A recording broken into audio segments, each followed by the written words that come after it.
సూర్యాపేట పట్టణ స్థానిక 6వ వార్డు కాంగ్రెస్ అభ్యర్థిగా చేయి గుర్తుపై మీ అమూల్యమైన ఓటు వేసి నన్ను గెలిపించాలని చిలుముల సునీల్ రెడ్డి ఓటర్లను కోరారు.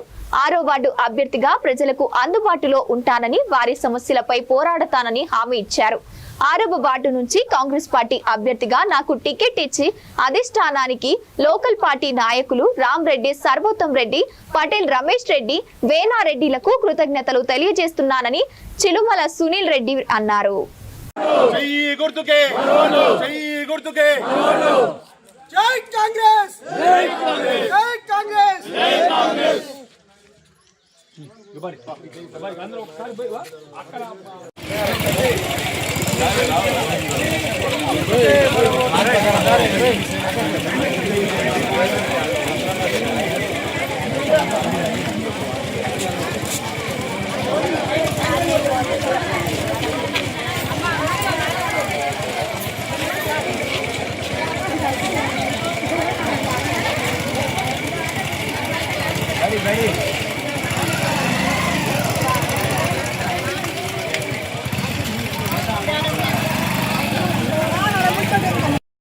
మిత్రులకు నమస్కారం.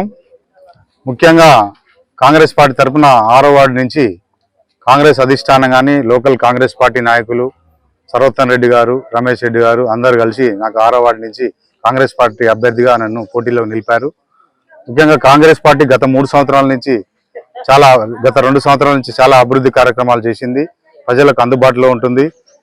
10 సంవత్సరాల నుంచి కేసీఆర్ పరిపాలనలో ప్రతి ఒక్కరికి రేషన్ కార్డు అందలేదు, డబుల్ బెడ్రూమ్ అందలేదు, కరెంటు బిల్లులు భారమైనవి, ఇందిరమ్మ ఇండ్లు ఇవ్వలేదు, చాలా ప్రాబ్లమ్స్ ఉండే. ఇలాంటి ప్రాబ్లమ్స్ అన్ని కాంగ్రెస్ పార్టీ రాగానే మొదటి విడతగానే సన్న బియ్యం ఇచ్చింది, రేషన్ కార్డులు ఇచ్చింది, యువతకు ఉపాధి అవకాశాలు కల్పించింది, 60,000 ఉద్యోగాలు ఇచ్చింది. ఇందిరమ్మ ఇండ్లు ఎప్పుడైతే డబుల్ బెడ్రూమ్లు ఇస్తా అని మోసం చేసిండో కేసీఆర్ గారు, అదే కాంగ్రెస్ పార్టీ రాగానే 5 లక్షల రూపాయల ఇల్లు అందరికీ అందుబాటులో తెచ్చారు. మన వార్డు నుంచి కూడా ఒక 20 వచ్చినాయి. నెక్స్ట్ 2వ విడతగా 40 ఇళ్ళు, దాదాపు 50 ఇళ్ళు ఇస్తానికి అవకాశం ఉంది. కాబట్టి ప్రజలందరికీ కూడా నేను చెప్పేది ఏంటంటే, ఎవరికైతే ఇల్లు రాలేదో వాళ్ళందరినీ గుర్తించి ప్రతి ఒక్కరికి ఇల్లు అవకాశం కల్పిస్తాను. ఇంకొకటి, కరెంటు బిల్లులు కూడా దాదాపు మా విలేజ్లో ఎవరు కట్టట్లేదు. కరెంటు బిల్లులు కూడా అందరికి మాఫీ అయినాయి. మహిళలకు కూడా నెక్స్ట్ ముఖ్యమంత్రి గారు ఈ మధ్యనే చెప్పిండు, నెక్స్ట్ 2 నెలల్లో మహిళలకు కూడా 2500 ఇవ్వబోతున్నారు. పెన్షన్లు కూడా పెంచబోతున్నారు, వితంతులకు కూడా యాడ్ చేస్తున్నారు.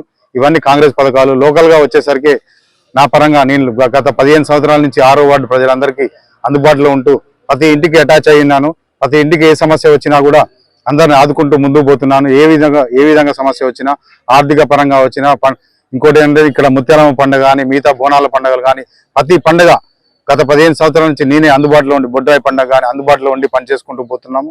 కాబట్టి ప్రజలందరి దీవెనలు మాకు ఉన్నాయని ఆకాంక్ష ఉంది, ధీమా వ్యక్తం చేస్తున్నాను.